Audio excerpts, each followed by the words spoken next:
cuando mi hija gritó, o sirves a mi esposo o te largas de mi casa, no le respondí con enojo.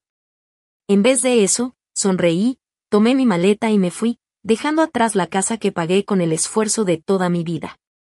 Ella esperaba que me derrumbara como siempre. Pero esta vez, todo era diferente. Una semana después, tenía 22 llamadas perdidas. Y eso apenas era el comienzo de mi plan. Ellos van a arrepentirse de lo que dijeron y lo que hicieron. Antes de seguir, suscríbete al canal y cuéntanos desde dónde nos escuchas en los comentarios.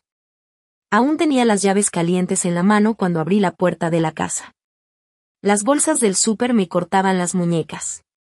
La luz de la tarde del sábado se colaba por las cortinas de la sala, dándole ese brillo suave de primavera que normalmente me hacía sonreír. Pero hoy no. Harry estaba tirado en mi sillón reclinable de piel, el último regalo que me dio Marta antes de que el cáncer se la llevara. Tenía los pies con calcetas puestos sobre la mesita, una botella de cerveza medio vacía colgando de su mano. El control de la tele descansaba en su panza, como si fuera el dueño del lugar. Y creo que eso pensaba, el viejo. Ni siquiera levantó la vista del partido de básquet. Tráeme otra cerveza del refri, ya que andas por ahí, dijo. Puse las bolsas del súper con cuidado, sintiendo el peso de los cartones de leche y los panés. Las asas de plástico me habían dejado marcas rojas en las palmas. Disculpa.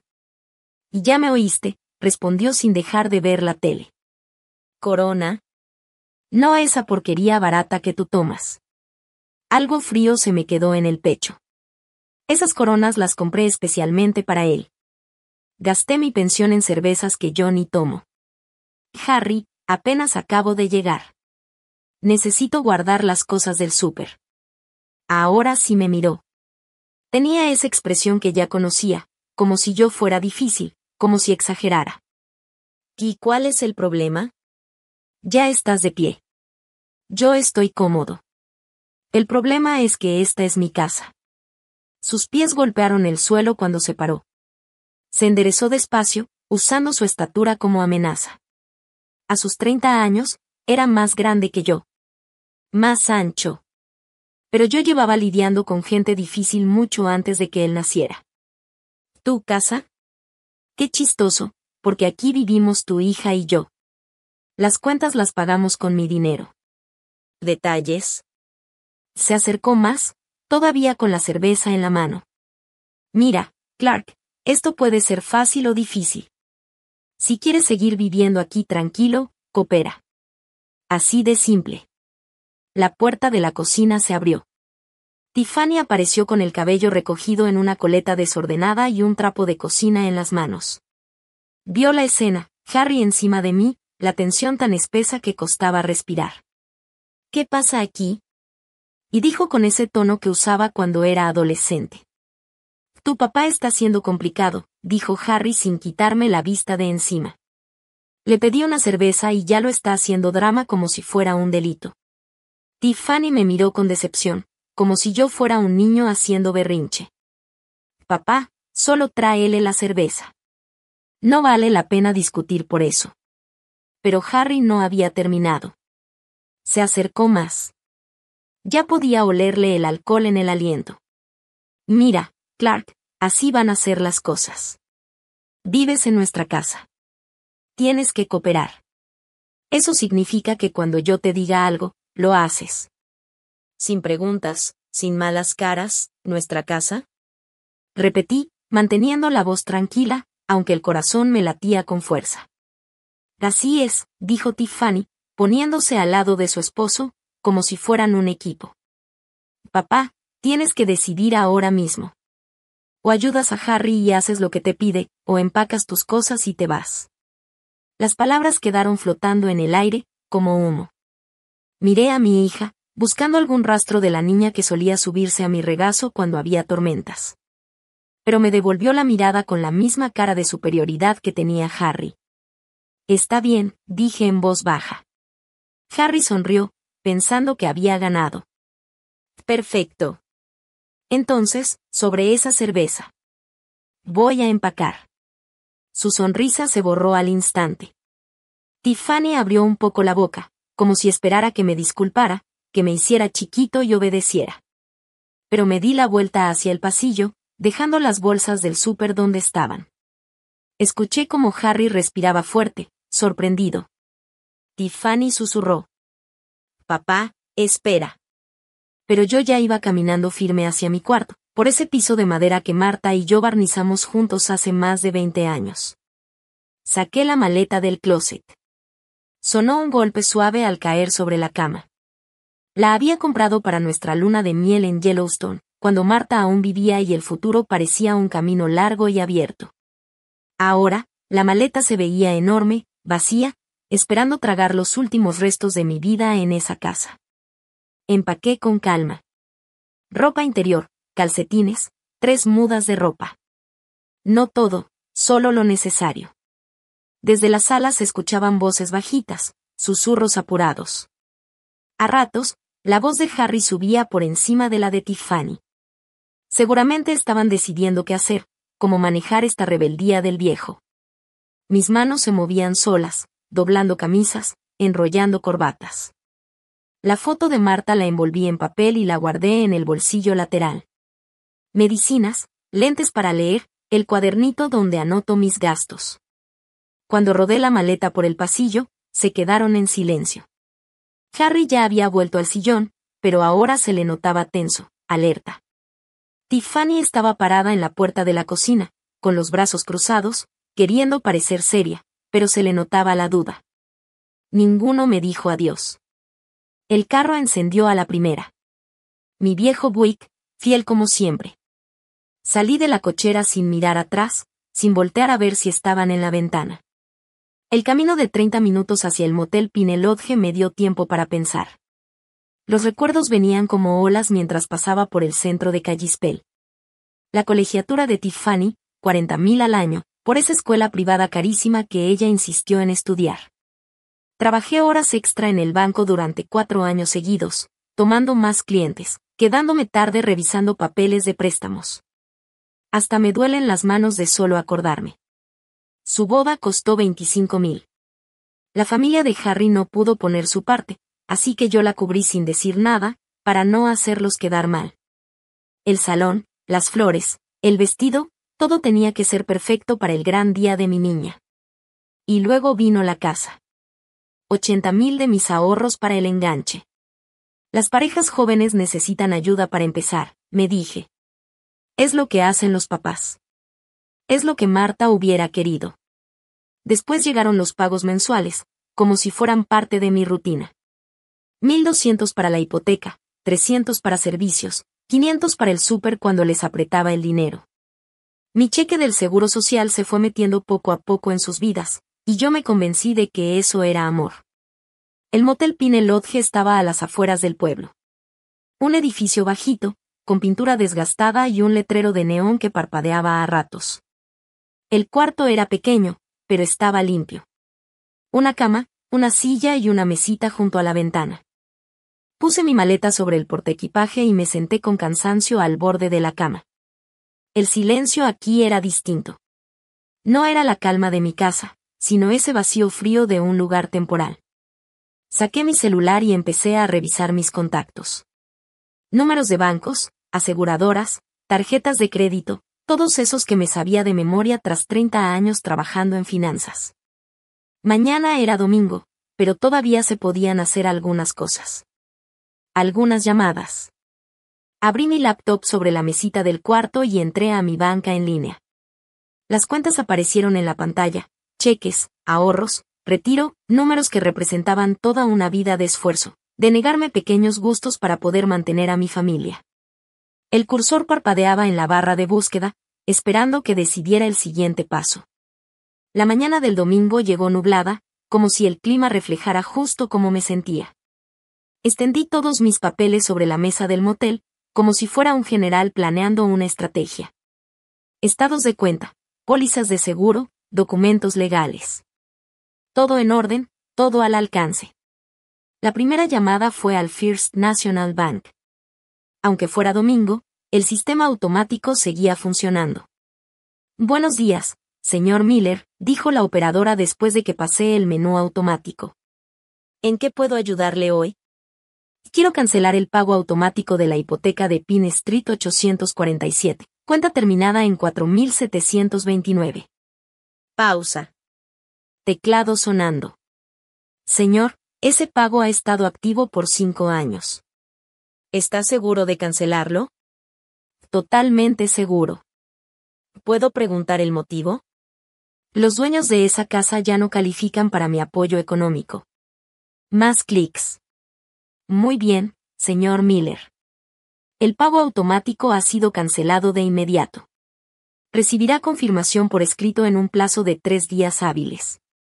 La segunda llamada fue más sencilla. Geico había estado asegurando los 2 carros de ellos a través de mi póliza por 3 años, la Silverado de Harry y el Honda de Tiffany. $280 al mes por autos que yo ni manejaba, seguros para accidentes que yo nunca iba a causar.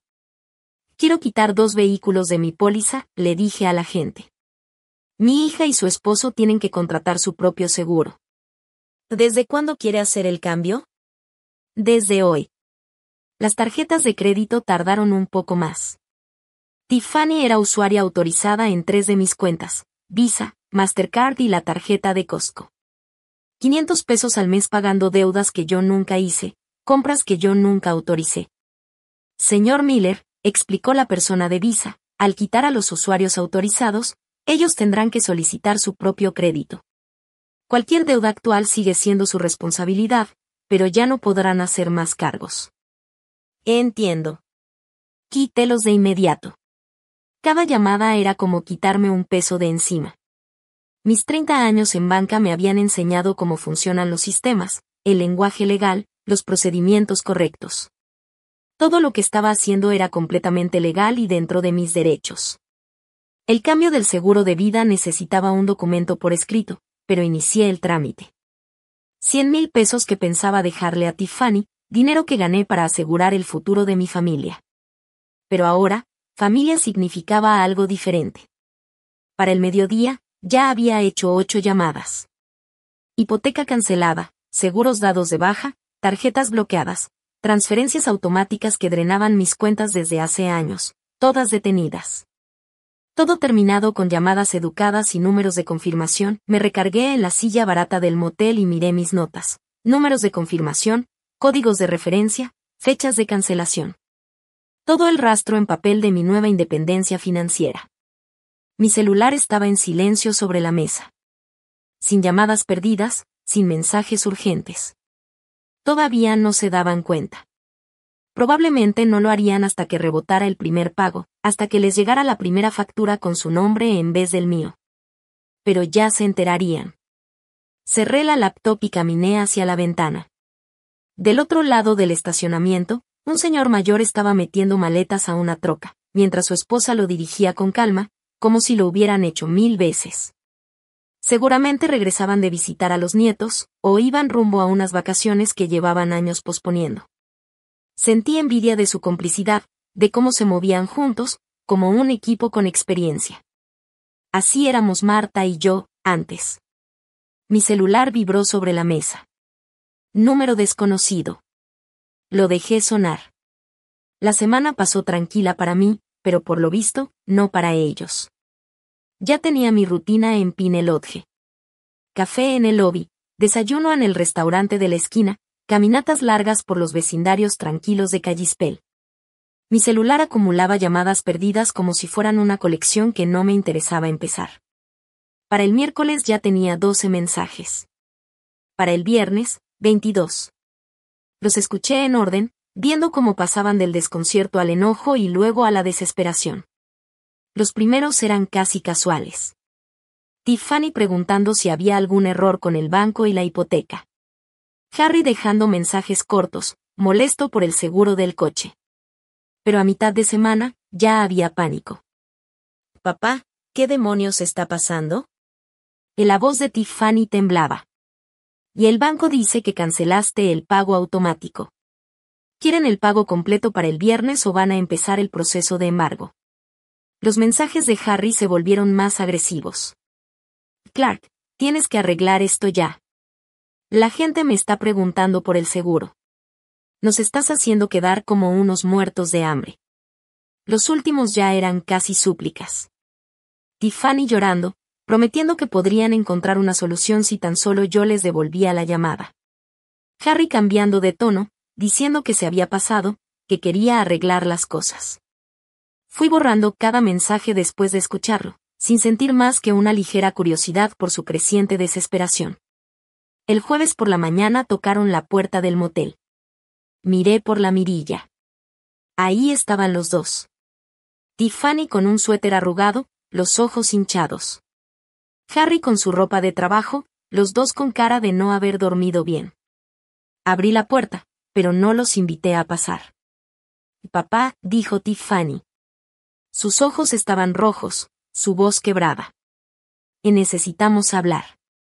¿O hablar de qué?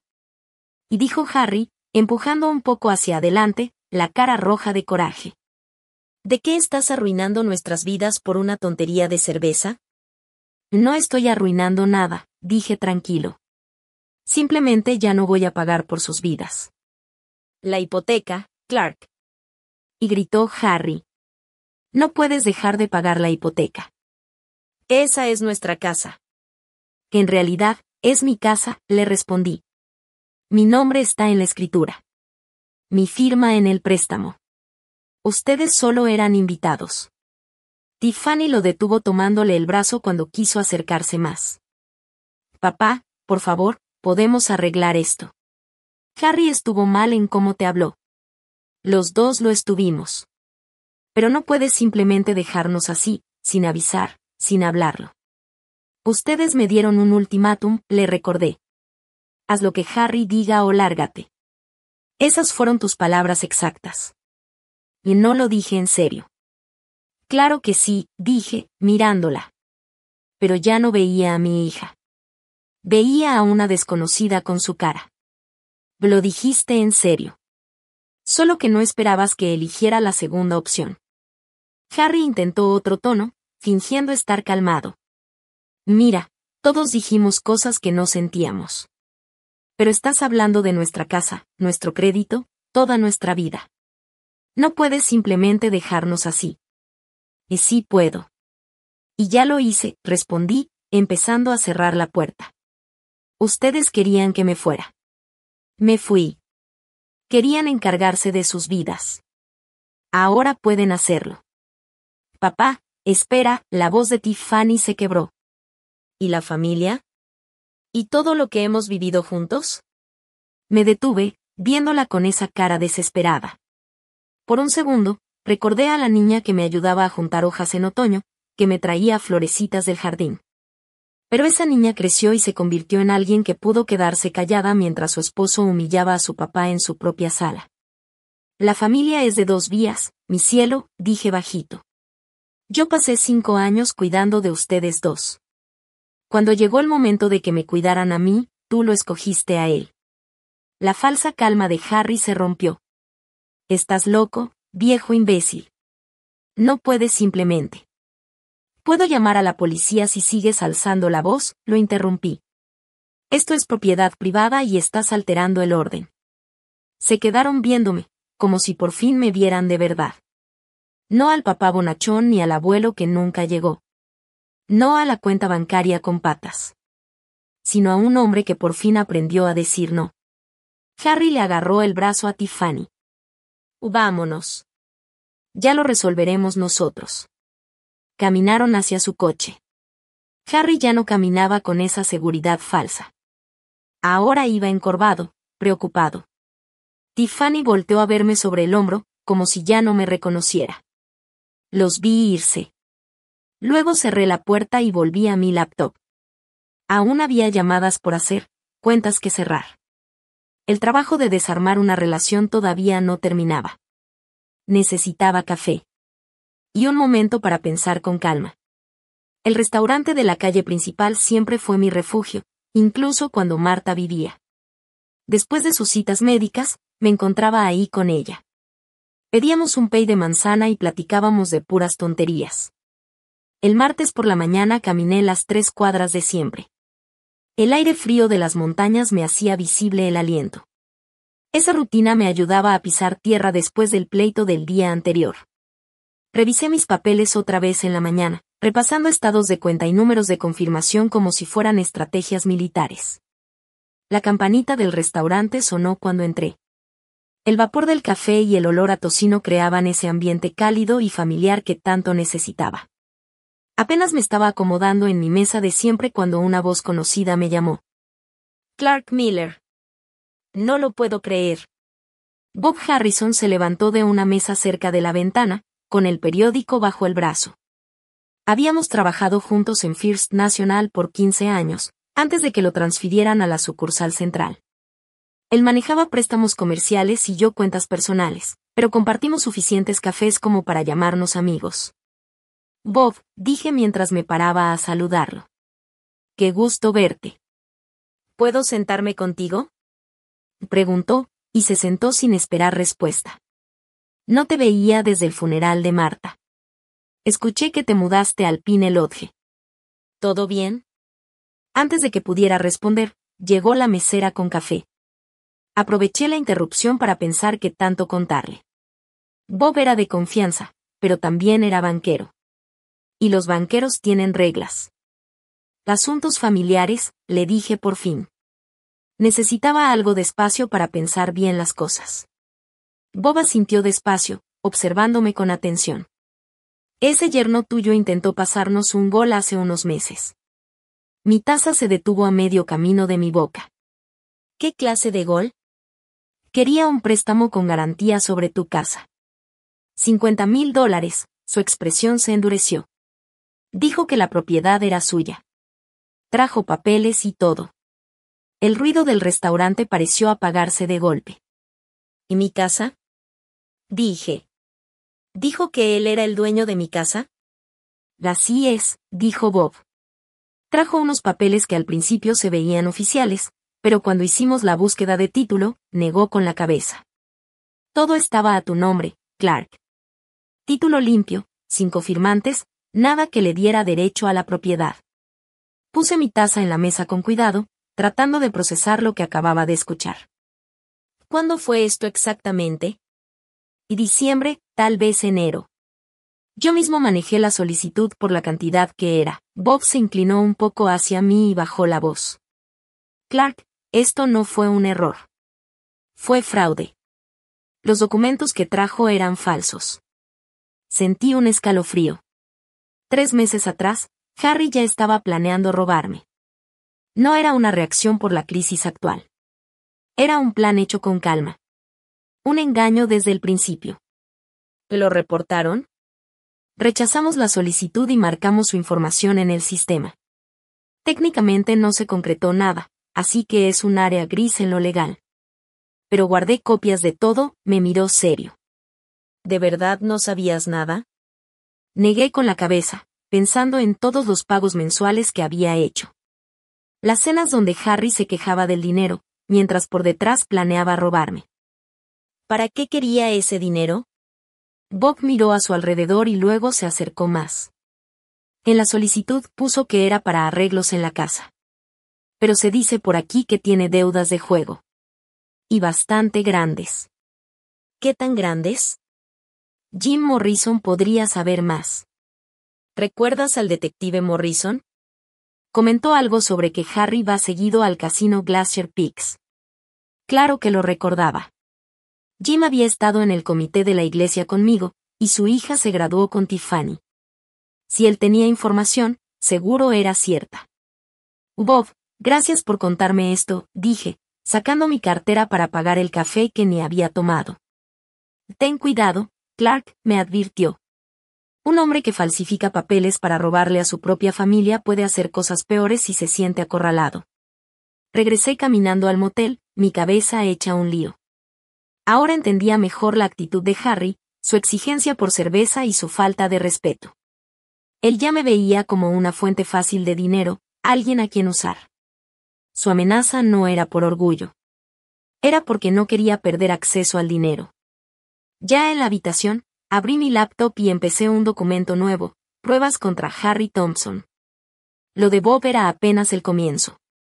Si Harry mintió sobre eso, ¿qué más estaba ocultando? El juzgado cerraba a las 5 de la tarde. Me quedaba 1 hora para presentar los papeles que cambiarían todo. Después de comer, me fui directo del restaurante al juzgado del condado de Flathead, un edificio de ladrillo grande que antes me imponía, pero ahora me parecía un aliado. La oficina del secretario estaba en el segundo piso. Una mujer de mediana edad revisó mis papeles de desalojo con rapidez profesional. Señor Miller, ¿entiende que esta es la residencia de su hija? Revisó la escritura y los documentos. Es mi propiedad. Y quienes viven ahí rompieron el acuerdo que teníamos. ¿Qué tipo de acuerdo? Yo ya sabía que vendría esa pregunta. Un acuerdo verbal que incluía respeto mutuo y ayudar con los gastos. Ambas cosas se rompieron. Ella selló los papeles con autoridad. El aviso de 30 días empieza hoy. Si ellos lo rechazan, habrá audiencia. Si no, el sheriff entregará la orden final cuando venza el plazo. ¿Cuándo les llegará esto? La oficina del sheriff se encarga. Normalmente en 48 horas. Le agradecí y tomé mis copias, sintiendo que por fin tenía la ley de mi lado. Nada más de chantajes emocionales ni manipulación con el dinero. Todo iba por el camino legal. Mi siguiente parada era la estación de policía. La oficina del detective Jim Morrison estaba en la esquina del edificio, pequeña y llena de papeles manchados de café. Jim se veía más viejo, más canas, más arrugas, pero su apretón de mano seguía firme. Clark, ¿qué te trae por aquí? Estoy buscando información. Bob Harrison me dijo que tal vez tú supieras algo sobre las apuestas de Harry Thompson. La cara de Jim cambió, se puso más seria y profesional. ¿Tu yerno? ¿Y de qué se trata esto? Le conté brevemente la situación. El ultimátum que me dieron, mi salida de la casa, y cómo descubrí que Harry intentó sacar un préstamo usando mi propiedad con documentos falsos. Jim escuchó con atención, sin interrumpir, tomando algunas notas de vez en cuando. Y sí, Harry es conocido en el casino Glacier Peaks, dijo cuando terminé. Va seguido, casi siempre juega póker. El personal comentó que últimamente ha ido más seguido y apuesta más fuerte. ¿Tienes idea de cuánto debe? A varios prestamistas, diferentes cantidades. Hemos recibido algunas llamadas por problemas de cobro. Aún no hay nada criminal, pero ya va para allá. Yo calculo que debe entre 18 y 20,000 dólares. Me quedé helado. Harry vivía en mi casa, comía de mi comida, me exigía respeto, y mientras tanto, se estaba gastando un dineral, suficiente para comprarse un coche decente. ¿Y quiénes son esos prestamistas? Una mezcla de prestamistas legales y otros más, peligrosos. Los legales ya están perdiendo la paciencia. Los otros, Jim se encogió de hombros, digamos que no usan la policía para cobrar. ¿Y cuánto tiempo le queda? Ha estado dándoles largas unas 6 semanas.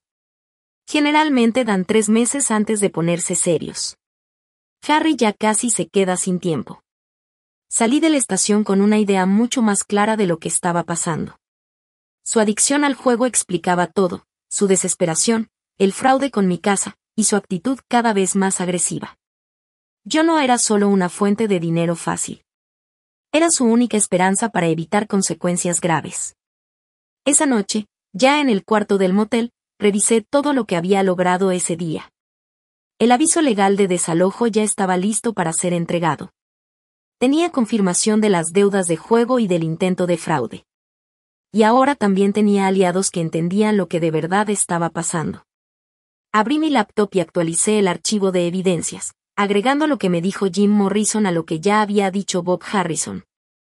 En el banco aprendí a ver patrones, y aquí los patrones eran clarísimos.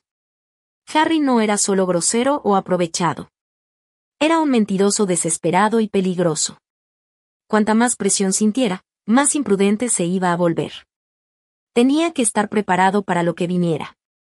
Al día siguiente, empezaría a hacer llamadas estratégicas a los acreedores de Harry.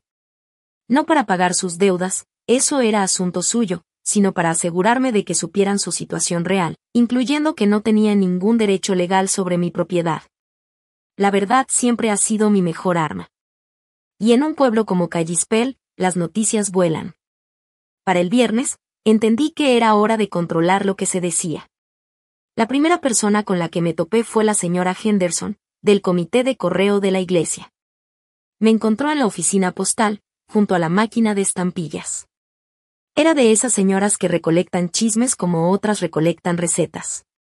Siempre lista para contar lo último. Clark, querido, me dijo, he oído cosas preocupantes sobre tu familia. ¿Todo bien? Pensé bien antes de responder. Sabía que lo que le dijera lo iba a repetir con al menos una docena de personas antes del domingo. Tiffany y Harry me pidieron que me fuera de la casa, así que me fui. A veces, los hijos adultos tienen que hacerse responsables de sus propias decisiones. Ella levantó las cejas. ¿Te pidieron que te salieras de tu propia casa? Parecía la mejor solución para todos, respondí. Pero, ¿tú no pagaste su boda y hasta los ayudaste con el enganche de la casa? Se inclinó un poco hacia mí, bajando la voz con tono de chisme. Siempre me pregunté cómo le hicieron para comprar esa casa con el sueldo de Harry. Asentí con la cabeza, pero no le di más detalles. Los hechos hablarían solos. Mi siguiente parada fue en la ferretería Miller's, donde trabajé medio tiempo después de retirarme del banco. Tom Kowalski, el dueño, levantó la vista de unas hojas de inventario con cara de preocupación genuina. Y Clark, supe que estás quedándote en el Pine Lodge. ¿Qué pasó?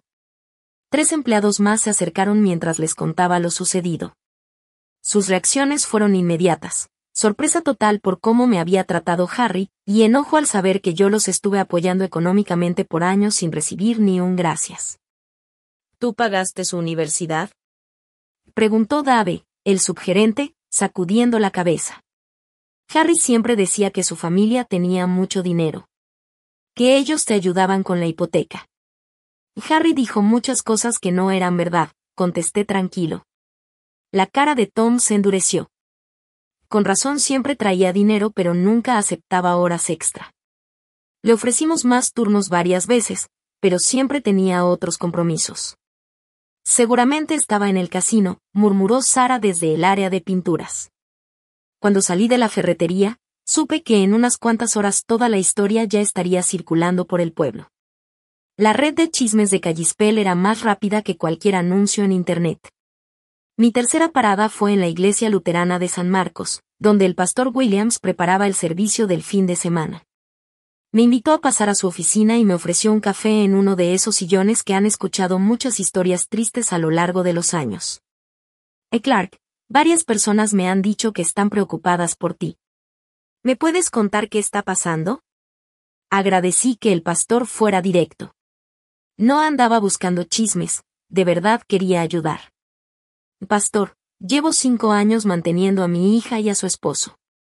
El fin de semana pasado me dejaron claro que solo podía seguir viviendo con ellos si obedecía a Harry. Preferí irme antes que aceptar ese trato. Eso debió ser muy doloroso. Fue más bien una manera de ver las cosas con claridad, le respondí con honestidad. Amo a mi hija, pero no voy a dejar que me traten como sirviente en mi propia casa. El pastor asintió, pensativo. A veces, amar a alguien también significa dejar que enfrenten las consecuencias de sus decisiones. Suena como si los hubieras estado protegiendo de esas consecuencias por mucho tiempo. Demasiado, creo yo. Mientras caminaba de regreso al motel, pasé a la cafetería de Annie por un café de la tarde. El lugar estaba lleno, como siempre los viernes, jubilados, trabajadores saliendo del turno, mamás con carriolas. Encontré una mesita en una esquina y me puse a escuchar las conversaciones a mi alrededor. Y dicen que Harry debe dinero por todo el pueblo.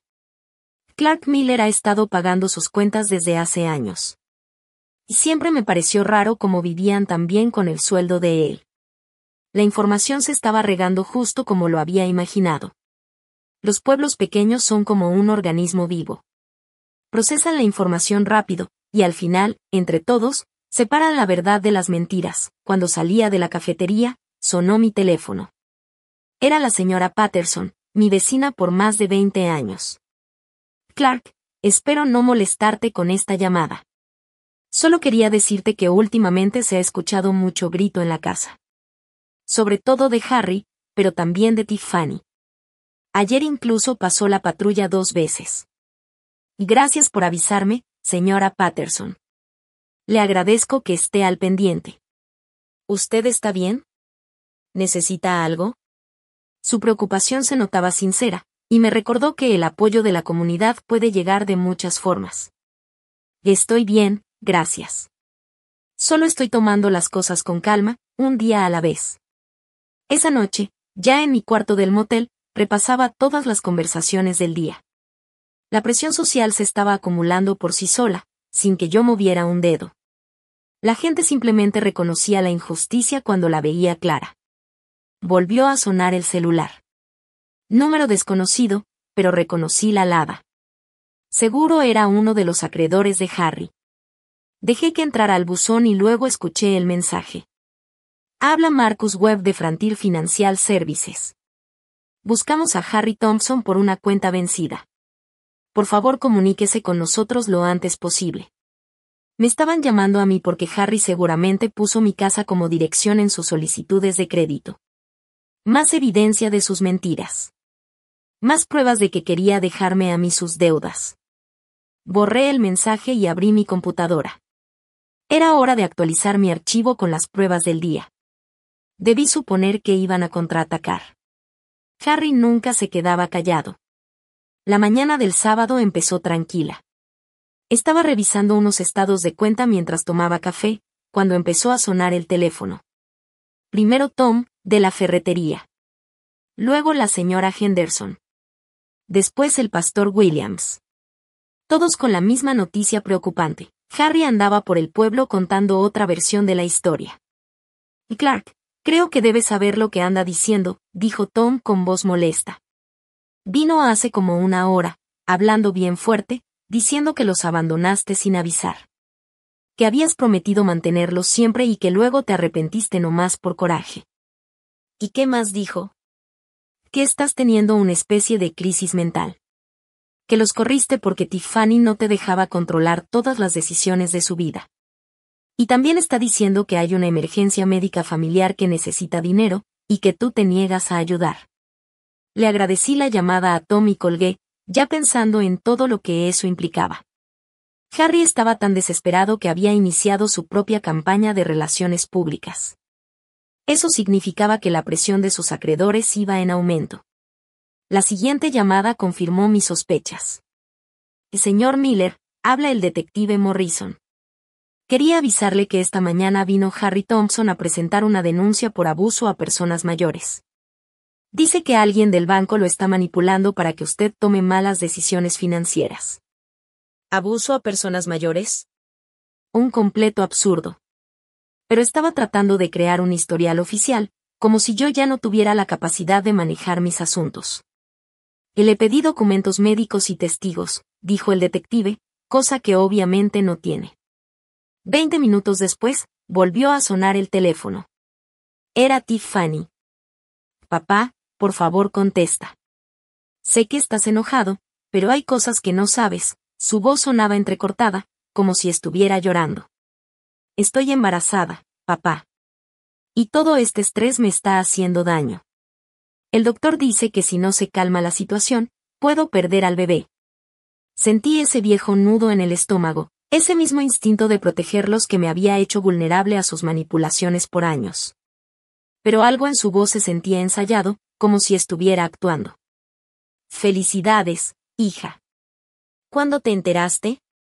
La semana pasada, justo antes de que todo esto se viniera abajo, dijo, como si se le quebrara la voz. Papá, no puedo perder a mi bebé por problemas de dinero. Tú siempre dijiste que la familia es lo primero. Y sí, la familia es lo primero. Por eso gasté $60,000 en tu educación y $25,000 en tu boda. ¿Y ahora qué? ¿Qué con tu nieto? La pregunta quedó en el aire. Si de verdad estaba embarazada, si de verdad había una emergencia médica, mis decisiones podían tener consecuencias graves. Pero todo sonaba demasiado oportuno. La manipulación emocional se notaba muy ensayada. Tiffany, ¿ya fuiste con un doctor por esas complicaciones del embarazo? Hubo una pausa. Tengo cita la próxima semana. ¿Con qué doctor? Con la doctora Richards, en la clínica de mujeres. Conocía a la doctora Richards. Marta fue su paciente por años. Voy a llamar a su consultorio para ver cómo puedo ayudar con los gastos médicos. Papá, no tienes que llamar. Así de verdad hay una emergencia médica con mi nieto, quiero ayudar. La doctora Richards sabrá qué hacer. La voz de Tiffany cambió, se volvió cortante. No puedes andar llamando a mi doctora. Es información privada. Tienes razón. Entonces que ella me llame para hablar de cómo cubrir los pagos. La llamada se cortó de golpe. Una hora después, iba caminando por el centro cuando me topé con Harry afuera del banco First National. Estaba hablando fuerte, para que todos lo oyeran, con ese tono agresivo que ya conocía bien. Se le fue la cabeza, le decía a un grupito de clientes. El viejito loco cree que todos le quieren robar. Corrió a su propia hija embarazada sin razón. Me acerqué tranquilo, y la gente me notó antes que él. Las caras cambiaron al reconocerme como el tema del que hablaba.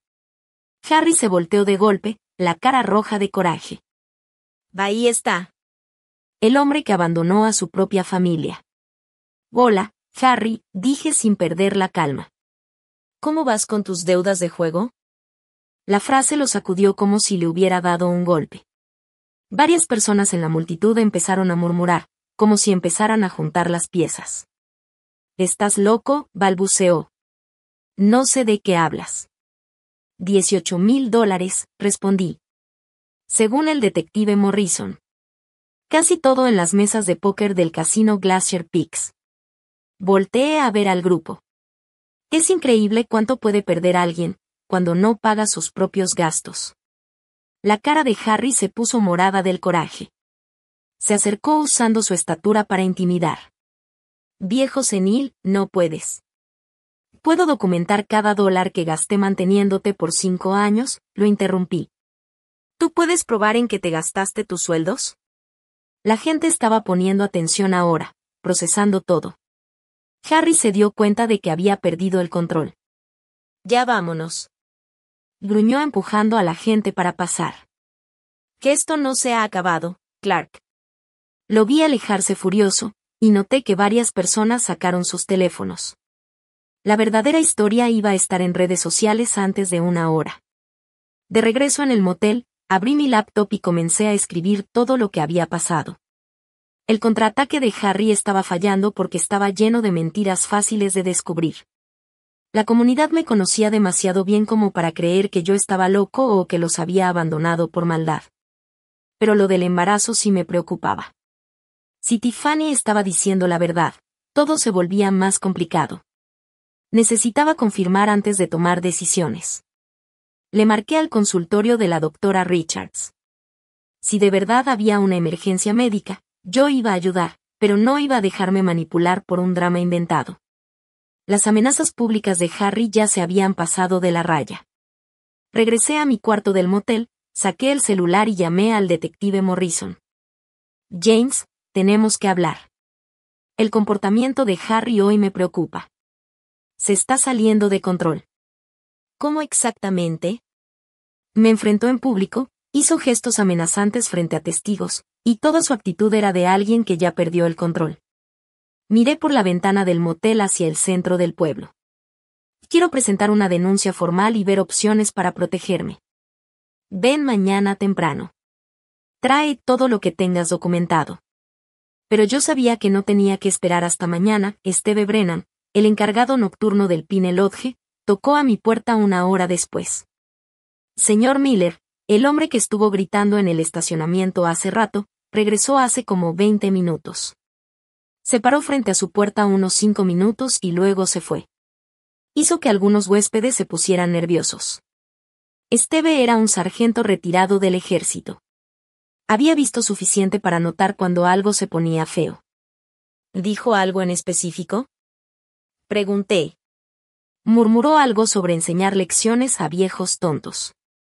Tengo todo grabado en la cámara de seguridad, si lo necesita. Prueba en video. Evidencia física del comportamiento amenazante de Harry en propiedad privada. Steve, ¿Estaría dispuesto a darle esa grabación a la policía? Claro que sí. Ese tipo no debería andar intimidando a personas mayores. A la mañana siguiente, llegué a la estación de policía con la USB del video de Steve y una línea de tiempo escrita con todo lo que había hecho Harry últimamente. El detective Morrison revisó todo con mucha seriedad. Clark, esto muestra un patrón claro de intimidación, dijo. Con lo que yo mismo vi ayer en el banco, tenemos suficientes motivos para pedir una orden de restricción. ¿Y eso qué implica? Una prohibición legal que impide que Harry esté a menos de 150 metros de usted o de su propiedad. Si la rompe, lo arrestan de inmediato. Jim se recargó en su silla. Hay algo más que debería saber. El viernes Harry habló con un abogado sobre las leyes de posesión adversa. Sentí un escalofrío. Derechos de invasores, pensé. Exacto, dijo Jim. Estaba investigando si podía quedarse con su casa por haber vivido ahí continuamente. Su expresión se volvió seria. En Montana, eso requiere vivir ahí 5 años sin permiso del dueño. Ellos llevan 3. Su plan era quedarse 2 años más y luego reclamar la propiedad. No podía creerlo. Harry no solo se estaba aprovechando, estaba ejecutando un plan para quedarse con mi casa usando tecnicismos legales. ¿Tiene algún derecho real? En ninguno. Esa ley aplica solo si alguien ocupa la propiedad sin permiso. Usted se los dio, y nunca pagaron renta ni impuestos. Legalmente no hay caso. Jim sacó una carpeta. Pero sí muestra premeditación. Lo ha estado planeando desde hace años. ¿Y la orden de restricción? Con esta evidencia, la puedo agilizar. Para la tarde la tiene lista. Salí de la estación con una nueva claridad sobre el tipo de persona que era mi yerno. Lo del pleito por la cerveza no había sido un arrebato, era parte de su plan para mantener la farsa que terminaría en robarme mi casa. Mientras caminaba hacia mi carro, saqué el celular. Era hora de hacer algunas llamadas estratégicas. La primera fue a Marcus Webb, de Frontier Financial Services, uno de los acreedores que me había estado marcando. Señor Webb, le devuelvo la llamada sobre Harry Thompson. Solo quiero aclarar algo importante. Él ya no vive en mi casa y no tiene ningún derecho sobre mi propiedad. Él puso mi dirección en sus solicitudes de crédito, pero era solo un invitado. Ya lo saqué de mi casa la semana pasada. Si lo buscan, trabaja en Mountain View Auto, sobre la carretera 93. La segunda llamada fue a Continental Credit Recovery. Habla Clark Miller. Me han estado llamando por las deudas de Harry Thompson. Solo quiero dejar claro que él no vive conmigo y no tiene ninguna relación legal con mi propiedad. Cada llamada fue breve y directa. No estaba pagando sus deudas ni dando datos personales, solo corrigiendo la dirección falsa que usó para esconderse de sus acreedores. Antes del mediodía, ya había hablado con 6 agencias de cobranza. La casa de cartas que Harry construyó con tantas mentiras estaba a punto de derrumbarse. Esa tarde, el juez Morrison firmó la orden de restricción. Harry Thompson ya no podía acercarse a menos de 150 metros de mí o de mi propiedad. Si la violaba, lo arrestarían de inmediato y podría acabar en la cárcel. Manejé de regreso al Pine Lodge con una sensación de justicia bien aplicada. Harry se había pasado 3 años planeando robarme la casa, y ahora ni siquiera podía acercarse legalmente. Mi celular vibró con un mensaje de un número desconocido. Esto no ha terminado, viejo. Se lo reenvié al detective Morrison y luego bloqueé el número. Ya estaba tan acostumbrado a guardar pruebas que lo hacía por reflejo. El lunes por la mañana entregué oficialmente la orden. Para el mediodía, ya estaba viendo cómo el mundo de Harry se desmoronaba por todos lados. La secretaria del juzgado selló la copia final con firmeza. Señor Miller, esta orden entra en efecto de inmediato. Cualquier contacto o acercamiento dentro de los 150 metros será una violación. Le agradecí y me dirigí a mi coche, sabiendo que un oficial del sheriff le entregaría los papeles a Harry en pocas horas. Mi celular ya estaba sonando. Y Clark, habla Mick Brennan, de Mountain View Auto. Mick era el jefe de Harry. Un buen tipo que había levantado su negocio con base en la confianza. Necesito preguntarte algo directo. ¿Es cierto lo que Harry anda diciendo de ti? ¿Y qué anda diciendo? Que tuviste una especie de colapso mental, que lo corriste por demencia, y que hay una emergencia médica familiar, y que tú no quieres ayudar. La voz de Mike sonaba escéptica. Y mira, Clark, te conozco desde hace 20 años. No suenas como el mismo hombre que firmó como aval para el primer carro de mi hijo. Mike, Harry me dio un ultimátum, o hacía lo que él decía, o me iba. Y yo elegí irme. No hay ninguna emergencia médica y estoy perfectamente bien de la cabeza. Lo puede confirmar mi abogado, mi banquero y el detective de policía. Hubo una pausa larga. Me lo temía. Clark, hoy 3 clientes mencionaron que Harry les debe dinero. Uno lo reconoció del casino. Esto ya me está afectando el negocio. Voy a tener que despedirlo. No puedo tener este tipo de problemas cerca de clientes que confían en nosotros para compras grandes. 20 minutos después, estaba tomando café en Anís cuando vi llegar al primer cobrador de deudas a mi antigua casa. Era de Continental Credit Recovery, lo supe por el letrero magnético en la puerta del coche. Ya había hablado con ellos el viernes sobre la dirección falsa que Harry usó. Sonó mi celular. Era el número de Tiffany. Papá, hay unos hombres en la casa preguntando por las deudas de Harry. Quieren saber de nuestros ingresos, nuestras cosas, todo. Su voz sonaba llena de miedo. ¿Qué les dijiste? La verdad. Que Harry no es dueño de esta casa y que ya no vive aquí. Pero están hablando de embargar sueldos, quitar cosas. Papá, no entiendo nada de esto. Hija, eso pasa cuando alguien pide dinero y no lo puede pagar. Son consecuencias que Harry causó, no tú. Debe $18,000. ¿Cómo es posible? Entonces entendí que no sabía todo. Deudas por apuestas. En el casino Glacier Peaks, según el detective Morrison. Hubo silencio. Luego, ella habló bajito. Me dijo que estaba haciendo horas extra esas noches. Lo siento, Tiffany. Sé que esto no es fácil de escuchar. También vino un oficial del sheriff. Le entregó unos papeles legales a Harry. Desde entonces está gritando y aventando cosas. La orden de restricción. Seguramente hasta ahora está cayendo en cuenta de que ya no tiene salida. Papá dice que se va a ir del pueblo. Que ya no tiene nada aquí. Su voz se quebró. ¿Qué se supone que debo hacer? Tomar decisiones basadas en quién es Harry realmente, no en quien tú querías que fuera. Esa noche me estacioné frente a mi antigua casa y observé el caos. Durante el día, 3 vehículos de diferentes acreedores habían ido a tocar la puerta. La señora Patterson, la vecina de al lado, me saludó con tristeza. Había estado observando todo con preocupación. A través de la ventana de la sala, vi a Harry y a Tiffany discutiendo. Él se movía de forma agresiva, desesperado. Ella se veía asustada, a la defensiva. El matrimonio de cuento que habían construido usando mi dinero se venía abajo. Mi celular vibró. Un mensaje de Steve, en el Pine Lodge. Ese tipo trató de entrar otra vez. Le recordé la orden de restricción. Se fue, pero estaba furioso. Le reenvié el mensaje al detective Morrison. Harry ya estaba violando la orden de restricción solo unas horas después de recibirla.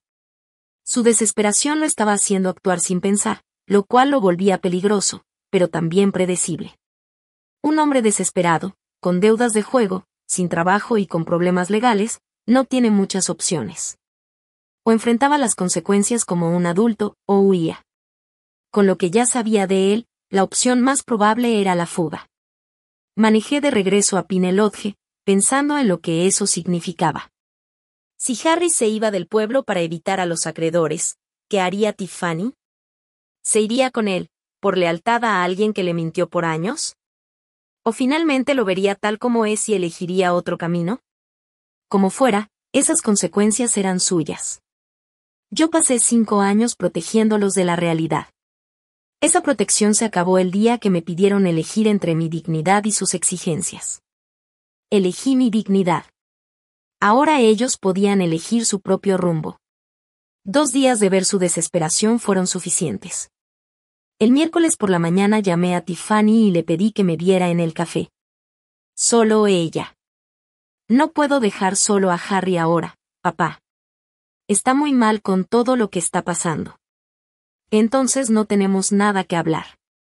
La orden de restricción me prohíbe estar cerca de él de todas formas.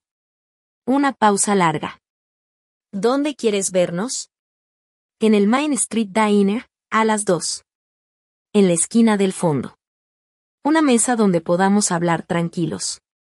Llegué antes y me senté en la banca que daba la espalda a la calle. Quería que esta conversación se centrara en las palabras, no en mirar por la ventana cada vez que pasaba un coche.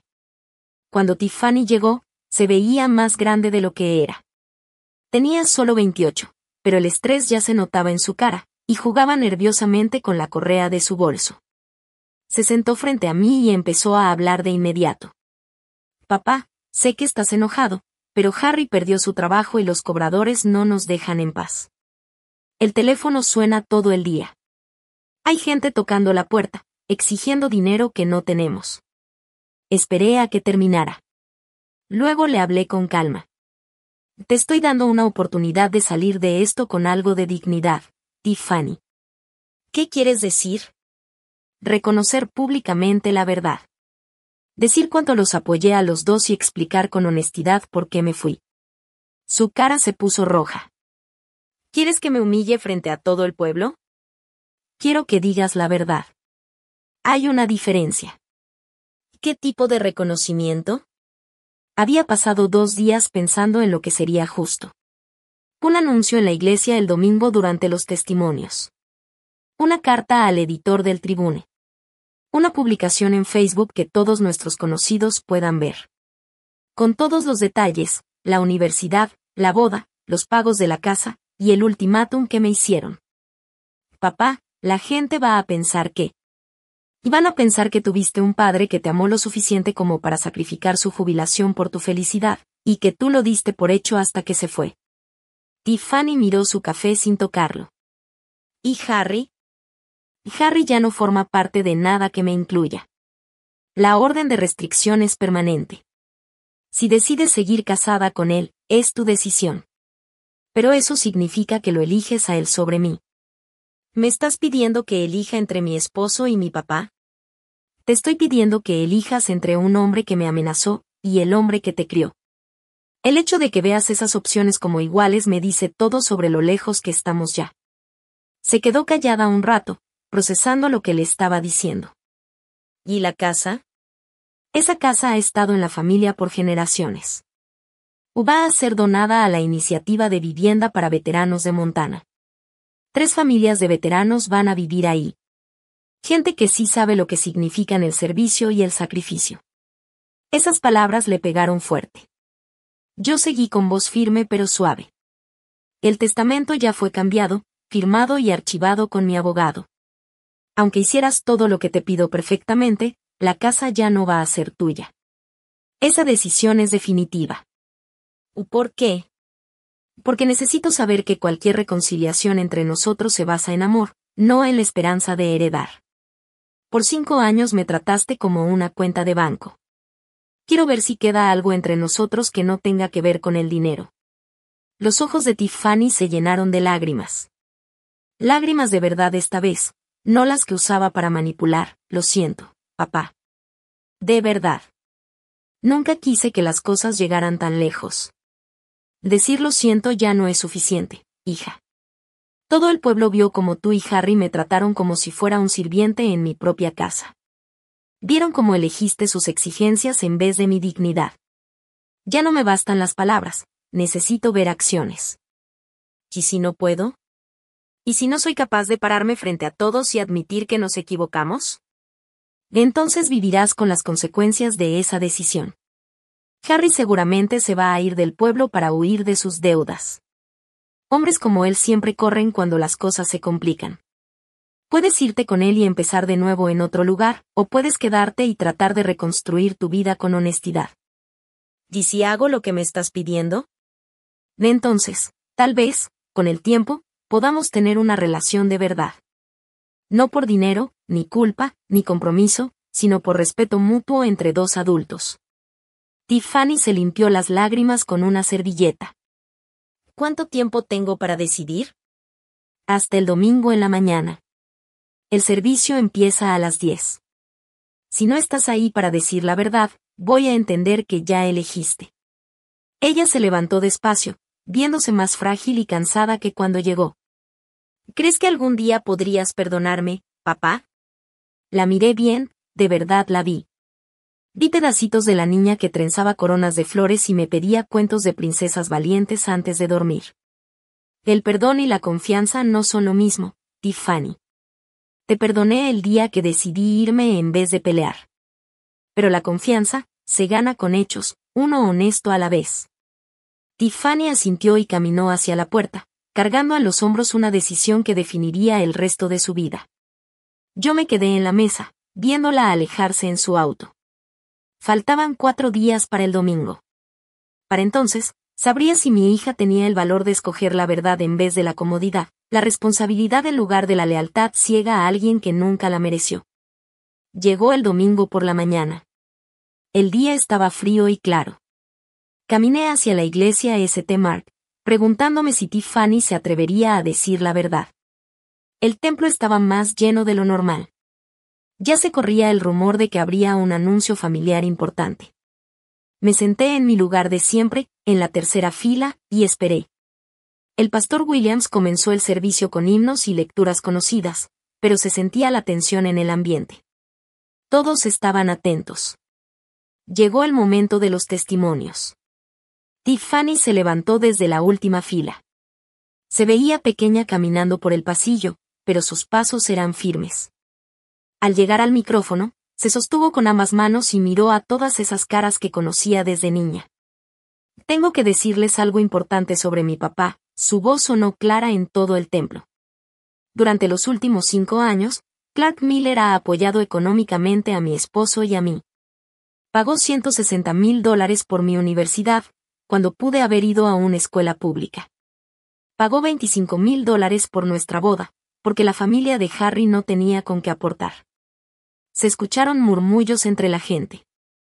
Eran cifras concretas, sacrificios documentados, que contaban una historia muy clara. Nos dio su casa, la que le dejaron sus papás, donde vivió con mi mamá durante 20 años. Cuando no podíamos pagar la hipoteca, él la pagaba. Cuando no había dinero para comida, servicios, seguro del auto, él lo pagaba todo, viviendo solo con su pensión.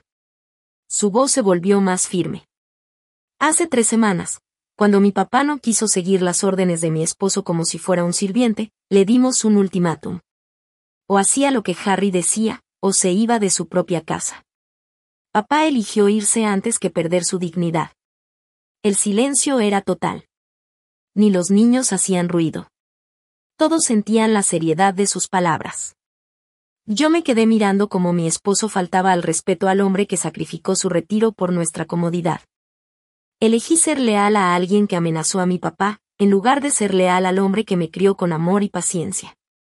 Las lágrimas le corrían por la cara, pero su voz seguía firme. Estoy aquí porque mi papá me dio una última oportunidad de escoger la verdad en vez del orgullo. Estuve mal. Harry también. Mi papá merecía respeto y gratitud, y en lugar de eso, le dimos órdenes y lo hicimos sentir como si no valiera nada. Me miró directo a los ojos. Papá, un lo siento no alcanza por todo lo que te hicimos, pero quiero que sea un comienzo. La gente en la iglesia empezó a murmurar en apoyo cuando Tiffany regresó a su asiento. El pastor Williams se acercó al altar con lágrimas en los ojos. A veces, el valor más grande es reconocer nuestros errores en público. Tiffany lo hizo hoy, y su padre nos enseñó lo que significa tener dignidad bajo presión. Al terminar la misa, varias personas se acercaron a darme abrazos, darme la mano y mostrarme su apoyo. La señora Henderson me apretó la mano. Clark, ya sospechábamos que los ayudabas con dinero, lo que no sabíamos era cómo te lo pagaban. Tom, del almacén, me dio una palmada en el hombro. Lo que hiciste fue de mucho carácter. No es fácil poner límites cuando se trata de la familia. Pero el momento más importante fue cuando Tiffany se acercó a mí afuera de la iglesia. La carta para el Tribune saldrá el miércoles. Y el post en Facebook lo subo esta noche. Se quedó callada un momento. Y Harry se fue ayer. Empacó su camioneta mientras yo estaba en el trabajo y desapareció. No dejó dirección ni nota ni nada. No me sorprende, le dije. Hombres como él siempre huyen cuando tienen que enfrentar consecuencias. Siento que mi matrimonio haya terminado así, susurró. Yo no, respondió con firmeza. Hoy en la mañana pedí el divorcio. Me enteré que estaba usando mis tarjetas para apostar, y sin decirme nada. Las deudas son peores de lo que creíamos. 3 meses después, estaba parado frente a lo que fue mi casa familiar, viendo cómo 3 familias de veteranos se mudaban a las nuevas unidades de vivienda que hicimos con la iniciativa de apoyo a veteranos de Montana. La casa fue remodelada en varios departamentos, con espacios privados y áreas comunes para compartir. La sargento María Santos, que recién volvió de una misión, guiaba a sus hijos hacia los juegos que donaron los negocios del pueblo. El señor Miller, me dijo. Esta oportunidad lo es todo para nosotros. Gracias por pensar en los veteranos. Los veteranos sí entienden lo que es sacrificarse, le contesté. Esta casa debe servirle a gente que realmente se lo ha ganado. Mi vida se volvió más tranquila en la cabaña junto al lago que compré, ahora que ya no tenía que mantener a nadie más. Café en la mañana en la terraza viendo el lago flatear, pesca en la tarde, leer en la noche, placeres sencillos que se sentían como un lujo después de tantos años de estrés y drama familiar. La cabaña era pequeña pero perfecta para mí, 2 recámaras, una cocina donde por fin cocinaba en lugar de comer siempre en restaurantes, y un muelle donde podía salir a pescar en mi lancha. Mi celular vibró con un mensaje de Tiffany. Papá, llevo 3 meses en terapia. Estoy aprendiendo mucho sobre relaciones sanas, ¿te gustaría que tomáramos un café un día? Quiero recuperar tu confianza, una conversación a la vez. Sonreí mirando al lago, justo cuando un águila pescadora atrapaba un pez en la orilla. Tiffany cumplió con lo que prometió, la carta al periódico fue honesta y completa, y el post en Facebook recibió muchísimos comentarios de apoyo. Pero lo más importante era que ella estaba tomando responsabilidad, en lugar de esperar que yo la perdonara sin hacer nada. Le contesté. Café suena bien. El sábado en la mañana en el diner. Su respuesta llegó de inmediato. Allí estaré. Y papá, gracias por no rendirte conmigo por completo. Dejé el celular a un lado y seguí mirando cómo el águila se elevaba con el pez en sus garras. A veces, la paciencia y la dignidad sí reciben recompensa, aunque parezca que tarda una eternidad. El sol se ocultaba detrás de las montañas rocosas, pintando el lago de oro y naranja. A lo lejos, se oían risas de niños en el complejo de veteranos, familias empezando nuevas vidas en el mismo lugar donde yo aprendí a distinguir entre ser generoso y ser permisivo. Justicia hecha. Dignidad intacta. Y tal vez, solo tal vez, una hija lista para ganarse de nuevo la confianza de su padre con esfuerzo honesto, no con manipulaciones. Valió la pena esperar.